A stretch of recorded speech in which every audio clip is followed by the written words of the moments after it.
Syederalun pada hari pertama 1 Agustus 2022, KPU telah menerima 9 partai politik yang telah mendaftar ke KPU sebagai peserta pemilu 2024. Ketua Umum Partai Gerindra Prabowo Subianto pada Senin 8 Agustus 2022 mendaftarkan Gerindra menjadi peserta pemilu 2024 di KPU Republik Indonesia, Jakarta. Ia mengajak semua pihak untuk berkontestasi dalam pemilu dengan baik, mengadu gagasan, dan mengutamakan kepentingan rakyat di atas segalanya. Menteri Pertahanan itu menyampaikan terima kasih kepada KPU yang telah bekerja keras dan bertanggung jawab atas pelaksanaan pemilu di Indonesia.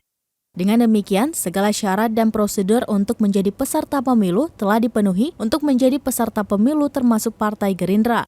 Sementara itu, Sekjen Gerindra Ahmad Muzani mengatakan pendaftaran peserta pemilu 2024 yang dipimpin langsung oleh Ketua Umum Gerindra Prabowo Subianto di KPU menunjukkan semangat dan komitmen untuk melaksanakan demokrasi dengan tertib, nyaman, dan bahagia.